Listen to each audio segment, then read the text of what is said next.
If you're going to build a vision board, it doesn't matter what time of year it is. You want to do it in the middle of July, girl? Do it in the middle of July. Don't feel rushed, one. And two, you need to feel very aligned. The beauty of all of that is that we don't need to know the answers. I know that everybody is looking for what steps do I need to take to get there, or what do I need to achieve to get my dream home? The reality is sometimes those dots get connected without us thinking about it, because the universe literally has your back.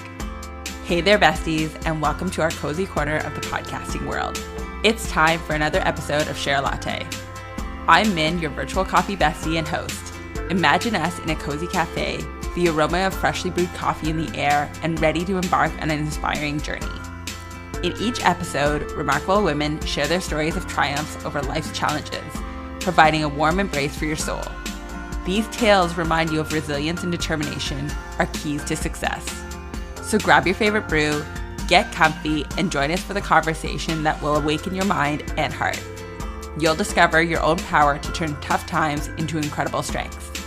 The Share a Latte podcast sprinkles hope and courage and the belief that you can not only handle, but thrive into your day. All right, besties, let's embrace those tales of triumph and get ready for another awesome episode of Share a Latte. Hey there, latte and podcast lovers. Thanks for pressing the play button and joining me here on Share a Latte. All the TikTok girls are talking about getting their vision boards ready for the new year. If you're a structured and strategic planner like me, grab that notebook that you've been dying to dive into, your favorite pen, your favorite mug, and pour yourself a delicious cup, and let's dive into the magical world of vision boarding. My co-host from Woke and Pretty, Meera Hardin, and I are spilling the beans on dreaming big, setting intentions, and embracing the journey of personal evolution. It's a Java-filled conversation that will leave you inspired and ready to manifest your dreams. Welcome back, guys. I am so excited to have Meera Hardin on today. Meera, we talk a lot on Woke and Pretty about so many things, but one of the things that I think stood out this year for, I think, the both of us was that we both had something particular. I don't know about you. Maybe it wasn't on your vision board. It was definitely on mine. I wanted to relaunch my podcast this year or launch a podcast. I obviously ended up launching two, and I didn't realize how powerful our minds think when there is something in the background that's happening. So we're talking today about vision boarding because it's all over TikTok. All the girlies are talking about getting their vision boards ready and set up for 2024. So before we kick it off with some serious hard questions, Meera, you had built a vision board. So what came true on your vision board this year? Okay, so I built my vision board not this past year, 2 years ago when I started my entrepreneurship journey. And I didn't know what to put on there, but I knew I wanted to be successful. And it really challenged me because the definition is so specific to each person. So obviously I wanted sales to go up. I wanted certain things, but how was I going to get there? And I really felt like it was important to show the how and vision the how to get to that successful point. So I'm looking at my vision board. It's actually within my sight at all times. And I think that really helped me to stay focused. But I have pictures of different ways that I was going to get revenue and also things that I liked that I felt really attracted to. I feel like I went right into this manifestation conversation, and I didn't even say thank you for having me. And I'm so happy to be here. I do. And I love talking about things that I now strongly believe in. It's funny because I used to always hear the term manifestation and I didn't really understand it or know it. But I do know that when I really truly envision something or believe something and I want it with all my might and I think about ways to get it, it usually happens. And I used to attest that to being very driven and goal-oriented. And putting that word manifestation really made it seem like something out of this world. And now it's become more of like a common term, but I think it's important to start by explaining what manifestation means, because it's not like a spiritual thing necessarily, but it's a process. And manifestation is the process of turning your thoughts, your desires, your intentions into reality. And you don't just think of these things and you bring to life this energy and belief by just being like, oh, this is what I want and moving on. I put it out there. You say it, but you can't just say it and forget it. No, you have to have intention behind it. And so I was excited to have this conversation with you because one of the ways that we thought about doing this, which you just mentioned, is vision boarding, visualization. And I have to be honest with you, I really haven't done a vision board since school. And that was for a project until 2 years ago. What? I Really? swear to you. I don't know why this is so shocking to me Because I'm such an intuitive person now, but I wasn't always. So here's the thing. A friend of mine suggested, let's do vision boards together. I was like, sure, fine, great. So I had a vision board party at my house and I was excited. And I went to the hobby store, and I got the cute backgrounds and things that you can put on there. Like I had construction paper, I had all the fixings, and I created this beautiful vision board. And what I didn't realize it was making me do was you had to put only a certain amount in a certain space. And I'm a very neat person. I like things to be structured, geometric. Yes. And I just do in a vision board. Oh my God, this is not, I'm laughing because there are things that I'm still learning about you. And this is when we parallel often. So I'm the same. Yeah, to each their own. Some people have vision boards where they put stuff on top of stuff. That is too much for me. It makes my mind go chaotic. And I have it neatly set up where when you look at it, it makes sense to me. And that's all it really needs to make sense to, because when I look at it, I can exactly see what I envision. And I'm looking at my board as I speak to you right now, and I could see I have already achieved some of these things in the first year. And after the first year, I reassessed my vision board and was like, what was I thinking here? But I'm not taking it out. But I had often wanted to add to it. And I started to create a second vision board last year. And I thought of this board as a long-term board versus my 1-year board. And I didn't even know that existed, but I guess it does, because I decided it did, and why not, right? There's no rules here.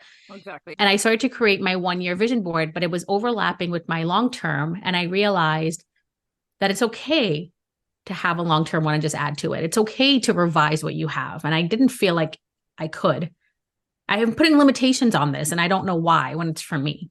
But I think the struggle with manifestation, the struggle with visualization is really, when you're visualizing, you have to basically have that representation that's a tangible thing of what your goal is. So, Min, you and I can sit here and say, man, I want to make a lot of money doing what I love. But how do you put that on a board? What picture represents that? What pictures or words represent that? Yeah. And that's hard. Like you have to be clear with your intentions. It's so true. I know. So true. That's the only way it's going to work, though. Like having that clarity in your goals, forcing yourself to really, truly think about what you want and how you're going to manifest it. So I want it to be successful. So I have a graph with a line that goes up, and the bar graph, and it just goes up. And to me, that's revenue for my business. And then around it, I have books, which I have created books, and I have a visual representation of books. I hadn't created a book at all, or even thought that was something I wanted at the time when I did this vision board, by the way. I have an office. I have the back of a woman in a conference room with all other women on each side. Ooh, I love that. I know. And I was like, I'm a boss. I'm leading. People are wanting to be there because they're all happy. Yeah. And then I have an office, which means it's a business. So these are things that actually did happen, right? There are other things on my board that are not even work related. I shared this with you recently on Woke and Pretty. Yeah. I put a visual representation of success. I was like, I want the Van Cleef and Arpels Alhambra set, the pearl one.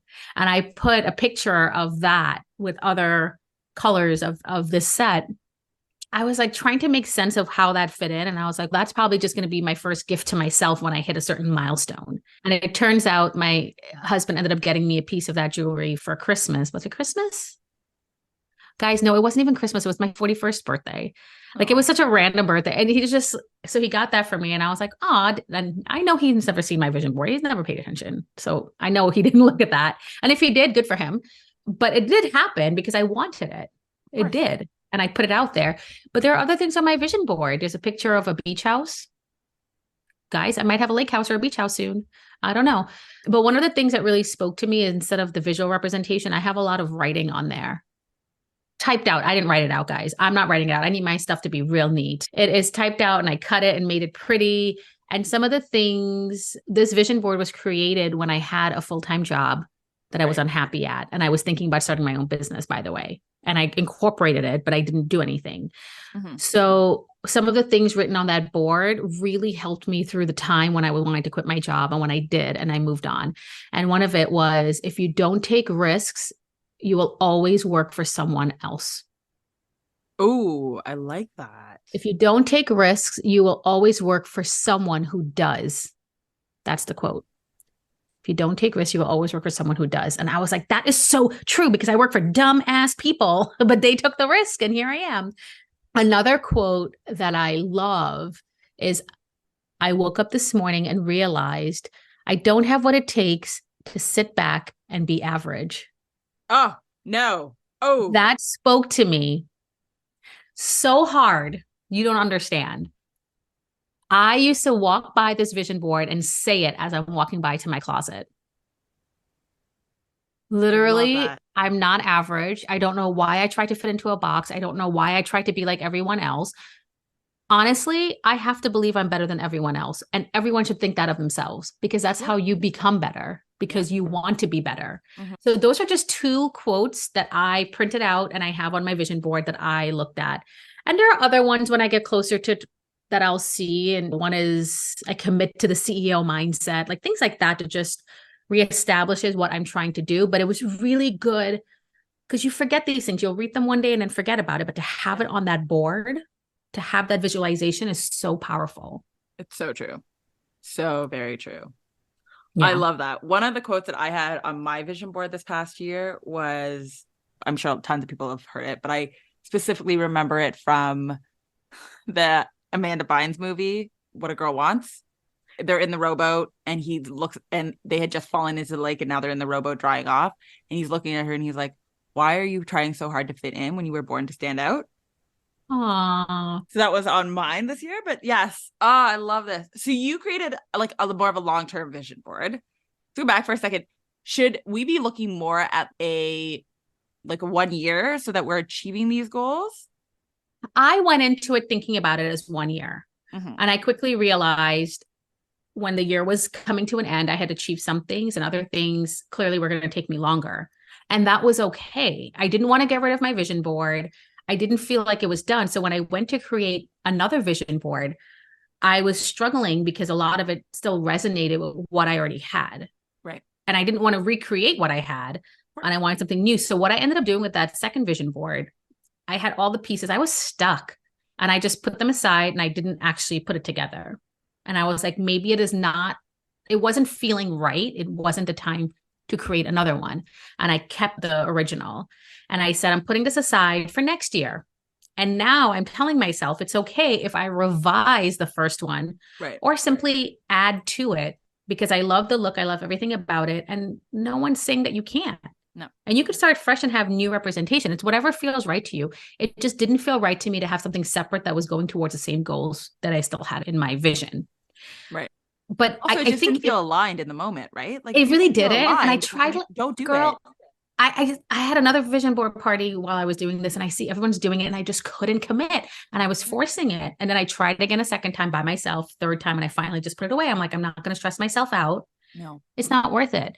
The point of a vision board, the point of the images, the point of the words is to force your brain to grasp the opportunities that otherwise would be forgotten or go unnoticed. Yep. You have to be clear on your goals. Yeah. And it forces you to be clear on your goals. It helps you to grow. It keeps you motivated. It's often kept me motivated. Like sometimes I'll just go and stand in front of it and repeat every single thing that's written on there. Legit. Oh, so powerful. It helps me to shift my mindset to go back into what I'm working towards. And it's been proven that it helps you to improve your chances to success. Absolutely. So if you're in flux about doing one, I strongly recommend it. Simply write it down. Just write it down and print it out and post it on where you can see it. That's basically a vision board without the graphics, right? If you want to be that simple, you can do that. But I do want to say one thing about vision boarding and manifestations, actually. You can't just sit back and expect things to happen. You just can't be like, oh, here it is, and universe do its course. That's not how it works. No. You have to work towards it. You have to You do. You Say it have to louder for the allow people in the back. for the people in the back, you have to allow yourselves to be open to opportunities. If I didn't say to myself out loud, I'm going to be open to opportunities when I'm a business owner, and I'll just say yes to things that maybe slightly makes me uncomfortable, not like a whole hell no, but slightly uncomfortable things, and they will open up opportunities for me, and it will open up my mind to newer things. If I didn't do that, man, I wouldn't be sitting here with you, and we wouldn't have a podcast together. I know. I wouldn't have had some of the collaborations that I've had in the past with some companies. It's crazy. And it's not, I just feel like a better person for allowing myself the opportunity or allowing myself to receive the opportunity. And I wouldn't have done that if I hadn't created this vision board, to be honest. Yeah, absolutely. Yeah. So all the girlies are obviously like gung-ho about getting their vision board ready for 2024. Because if you do it early, now your mind is set and ready for the new year. Is it? Okay. Let's talk about that for a second. I just think that if you're going to build a vision board, it doesn't matter what time of year it is. You want to do it in the middle of July, girl? Do it in the middle of July. Don't feel rushed, one. And two, you need to feel very aligned. So let's take a step back for a second, Meera, and remind the audience like why there's no rush to get this to this end line to make sure that it's ready for 2024. Because your life is not ending in 2024. Like, literally, if companies can have fiscal years where they decide that their change of the company is March to March or right? January to January, you could do that too. It's hard when we're taught that there is a timeline on things. Like I told you, I felt like I couldn't even revise my vision board that I loved so much. Only until recently, I was like, why can't I? Yeah. We're told not to write in the textbooks, don't write outside the lines. And we really don't realize how far deep we're in. Girl, if you want to do it in July, do it in July. If Hallmark can have their Christmas in July month, why can't you? So do you? True. So true. It's the same thing as working out, right? Everybody wants a New Year's resolution. Everybody wants a new year, new you, whatever thing they tell themselves. You could easily wake up in April and be like, you know what? I'm sick of sitting on the couch. I want to go work out. That's what I did. I started working out in April. I didn't wait for a special day or a special week or the end of, I just was like, I'm going to go join this gym. And I did. And I was ready. I mentally was ready. I physically felt like I was ready. And I have been going ever since. It doesn't have to be January 1st. No, not at all. Not at all. I don't know why people put these limitations on themselves. And I'll tell you one thing, when you start thinking outside the box and pushing yourself further, you start to realize that those are boundaries that you're putting upon yourself. Oh, so true. It's just, it's unnecessary. It will you'll be released and feel so much better when you release yourself from your own self box. Absolutely. Yeah. But yeah, vision boarding is a really great tool. Like I said, when you're putting up photos and words, you want it all to represent a goal. And don't feel like you have to have 5 goals or 3 goals. Maybe it's 1 goal. I don't know. Yeah. It's whatever feels right to you.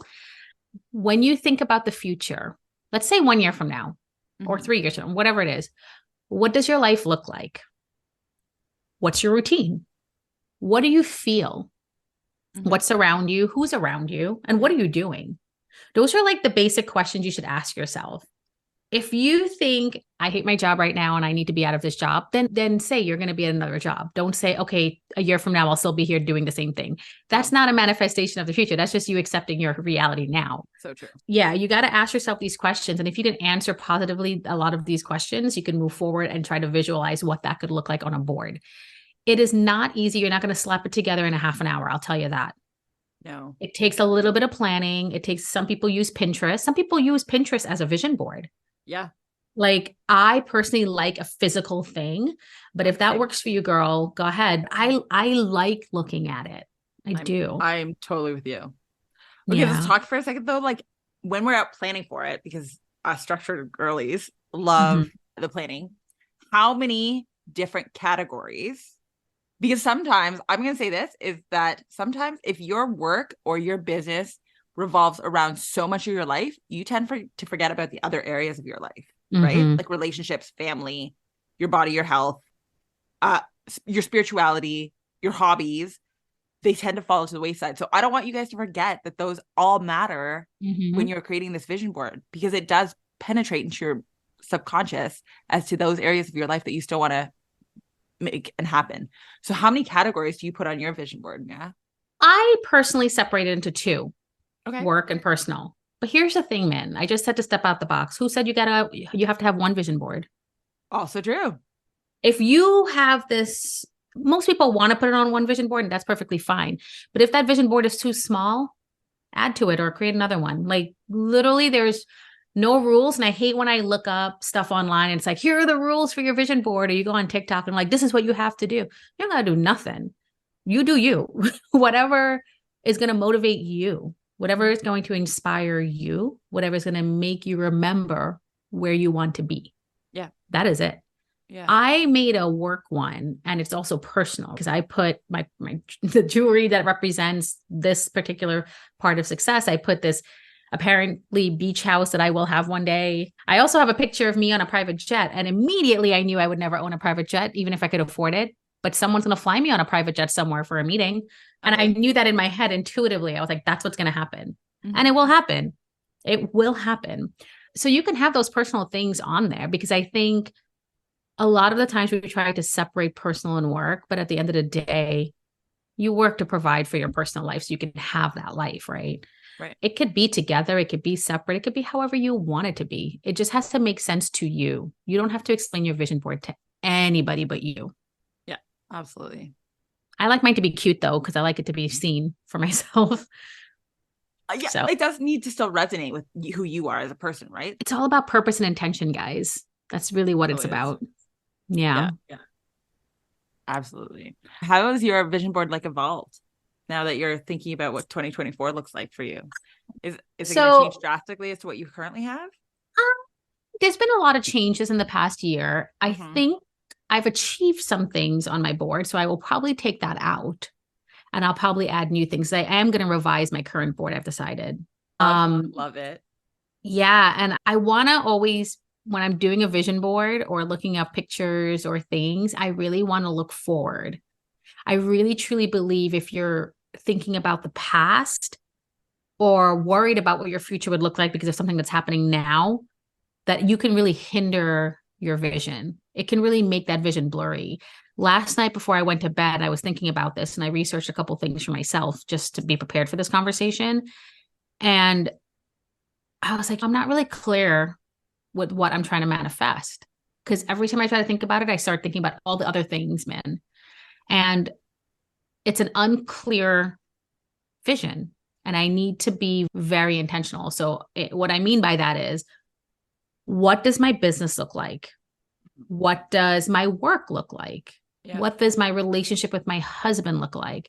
What does my relationship with my child look like? I have to be very specific in order for me to manifest a vision for where it needs to be for the future. Right. Because if I just start thinking about it overall, I've been getting overwhelmed by it. And I know that's just not the right way to go about curating a vision board. Yeah. Yeah. That's huge. It's so true, though. It's amazing how it really plays into where your life is at and how much you need to really just take a step back to figure out where you want it to be. Yeah, I never in a million years thought I would have 2 podcasts. I know. I honestly came into 2023, and I've told you this when I went to my CEO retreat. The biggest intention I came into 2023 with was I need to start surrounding myself with people who are living the life that I want to be living. And I need to curate a group of preferably women that have similar interests and goals as to where I wanted to be. I was done with the girlfriends who sat around all night and just gossiped about coworkers. We have each other for that now. But I was also done with the Friday nights and going out to drink for a couple of drinks and then feeling like crap on Saturday mornings. I was done not taking care of my body. Those things were really intentional. So for me, like, I can say that I didn't really manifest you, and it wasn't a specific person. I just needed to be in that specific lifestyle that I wanted. And you were part of that, right? I manifested you because I had said since last year, end of summer, I said, I really would love to do a podcast where I had a co-host that I was friends with, that we can really get along. So I tried with a girlfriend of mine. And I realized immediately it didn't feel right, even though she's great, whatever. The idea was we're going to do movie reviews and talk because I love movies and stuff. And we tried to, but it was like pulling teeth because I'm more of a talker and it felt forced. And I immediately knew that I would be doing a bulk of the work no matter how we divided it. And I just felt stressed about it. And I was like, this is not something I want to tiptoe in. I don't want to produce an episode and all of a sudden I'm on the hook for this because it would only be me. And I didn't want that. And so I tabled it. And she never really asked about it because that's her way. And I didn't really care to explain. After we had a conversation for Share a Latte. Yes. Because if y'all didn't catch that episode, I was on I'll have one of her earlier in the show notes because one of her earlier episodes. One of her earlier episodes. And immediately I felt we had such a good rapport from just our conversation before the recording. And then we did the recording and then I hit you up. Yeah, I know. I hit you up and I was like, yo, girl, let's go on a date. Because it's always so easy to talk to you about everything, right? It reminds me of as to where I want to be. And two, it's because you're much further along in your career than I am. I take a lot of that knowledge into my own business. So see, I don't see myself as what you see me as, which is interesting. I don't see myself further along my career than you. I just see you and me as two different entities. We have two different career paths. We have similarities in our businesses. And I gain a lot from you in other ways. And you clearly gain a lot from my sales experience and my work experience for your business, which is great. So we're mutually benefiting each other outside of the project that we're doing.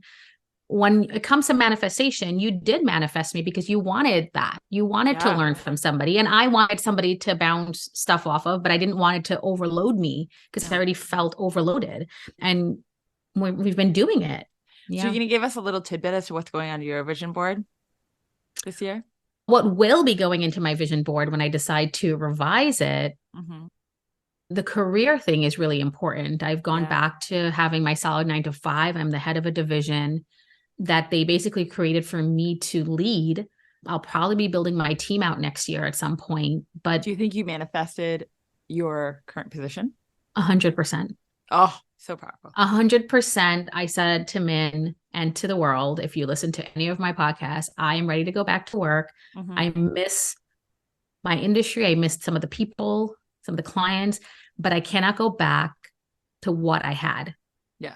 And I don't think anybody should ever go backwards. I knew because my son's important and because of the type of job that my husband has and the time commitment that I needed to have something close by or at least work from home for some of the days. I need something that's flexible. This happened for me. I truly do. It's been about 2 months, I would say soon. And I can't imagine a better situation for myself right now. Yeah, because it works well with your life. Yeah. Yeah.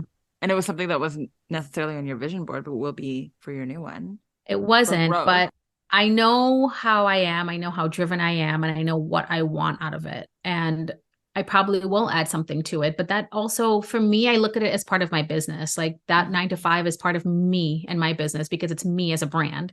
Right. It's using my brand and the goodwill that I've manifested throughout my career with people. So it's like all the same thing. In order for me to be successful in my 9 to 5, it's me being successful as a person. Right. Yeah. The beauty of all of that is that we don't need to know the answers. I know that everybody's looking for what steps do I need to take to get there, or what do I need to achieve to get my dream home? The reality is sometimes those dots get connected without us thinking about it because the universe has your back. Yeah. Oh, yeah. Nice, Meera. I love it. Thank you. Of course. This is such a great episode. I am so excited. I'm also just excited to sit back later on today with a cup of coffee and just I love the eye roll because Meera already knows. That'll be her 6th cup today. And just think about every single thing that I want to, maybe not even next year. It doesn't need to be a vision board. It doesn't have to be within a year. Don't give yourself a time limit. Just say, just when you're thinking about it, give yourself a time limit. And if it's too restricting or you can't come up with the answer, just say, where do I want to be? That's it. You don't have to say in a year, in 2 years, in 5 years. Let's just say how do I want to feel in my career? That's it. How do I want to feel and how do I want to be in my career? You could be in the worst career situation possible where you're mid-level manager or maybe an assistant right now, but do you see yourself as boss bitch? Put a picture. Yeah. Do you see yourself happy and smiling at your job? Do you see yourself speaking at an audience? Put it up there. You don't have to define it. You don't have to have the plan right now. But when you're looking at that vision board, you have to know that's where you're going or that's where you want to go. So you're opening up yourselves for intention. Absolutely. Yeah. Absolutely. You know how I will tell you this last story, how I started believing in this stuff. Oh, I yes. will never Tell forget us. this. What changed for me is in my 20s, I was sitting in my little studio apartment in Brooklyn, and one of my best friends from college, he and I were like, probably instant messenger or something. And he was like, "Woo, what's your New Year's resolution?" I was like, "Oh, I don't do that. Who cares? That always goes away anyway." People say, and then it's like, after a month, they're done. And he goes, "No, I read this thing where if you write down what you want, it happens." And I like this article I just read and blah, blah, blah. And I said, okay. So I pulled up some people pull up Microsoft Word. I pull up Excel all the time. I write notes in Excel. I'm weird. I literally was like, what would I care about in the next few years? And all I wrote down were different countries. Ooh, love that. It was like 5 or 6 different countries. And it basically was like places that I guess I wanted to go to. Yeah. And I put Australia and then I put in parentheses 3 or more weeks. And I was like, in my mind, I was like, I would never go there. I would never have that much time off all at once. And I saved it and I forgot about it. Fast forward to 5 years later, when I looked at that file, I was like, oh, what is this? And I remember that vividly, the conversation that we were like texting or IMing or whatever it was. And I remember writing that and I could literally check off every single thing on that list. I did all these things. And that was my first experience with manifesting and vision boarding before it became as big as it is now. Yeah. Do you ever sometimes take a look at your vision board and think that is too big? Yeah. Really? I wasn't expecting that answer. Yes. The vision board is not physically big, but but like the dream that you're dreaming. Because when I did this vision board, I told you I put a private jet, like the inside of a private jet, a beach house. And I was like, who am I? Why am I thinking about this? I don't want these things. And then I was just like, but why don't I want these things? It's not the things that I'm going to want or aspire to. It's what that represents. Yeah. It's the fact that I can get this. And so I started thinking about it in a different way. I don't necessarily want a private jet. I don't necessarily want a beach house on the beach. But that's okay. Why don't I want these things? Yeah. Why can't I challenge myself to dream bigger? I can always change that dream. I don't have to work towards a beach house. No, absolutely. But working towards a beach house means you have that disposable income. So I started thinking about it in that way. And I'm like, screw it. I'm just going to put these pictures. I think the true lesson here is that don't be afraid to dream really big, right? Because the dots get connected. What? No. I'm always afraid, but it's a challenge and I try to get out of my own head. Of course. Because you do not get dinged for dreaming big. No. But it's almost like a preservation mechanism from me growing up. Our brains are wired to protect us. Yes. If we're in danger or it senses danger, it's going to protect us. So those are the thoughts I totally get where you're coming from. I'm getting better. If I had a therapist, he or she would tell you that I've come a long way. However, if I had a therapist, I feel guilty for dreaming so big. I feel how selfish of me. I know it's a whole different episode. I haven't dreamt of this life, but I have it. And I'm very lucky. I'm not saying I didn't work towards it. I worked my butt off my whole life. I'm not going to lie about that. Of course. But I haven't dreamt the life that I have. It is somebody else's dream that I'm very happy to be living in. Stay tuned for an episode of Brown Girl Trending where Meera will be talking about how scared she is to dream big. Oh my goodness. I loved our conversation. I hope that everybody got a lot out of this. I want you ladies to remember to know that, one, you don't need to create your vision board so that you're executing stuff for 2024. I want you to learn to dream as big and beautiful as possible. And I want you to remember that time is just a construct. So none of your vision board stuff needs to happen in 2024, or all of it can happen in 2024. So whatever that looks like for you. Thank you so much for joining us, Meera. I love having you on. And thanks, guys. And that's why we're co-hosts. I'm happy to join your latte. I don't drink my lattes with you, but I have black coffee all the time. So I'm happy to keep drinking that for you. Bye, guys. Thank you. Bye. A huge thank you goes out to Meera Hardin today for joining me. For you, my latte besties, stay tuned for the next episode. I'm going to be diving into the transformational power of affirmations. If you are ready to gear up and become the best version of yourself in 2024, you won't want to miss the next episode. But until our next coffee date,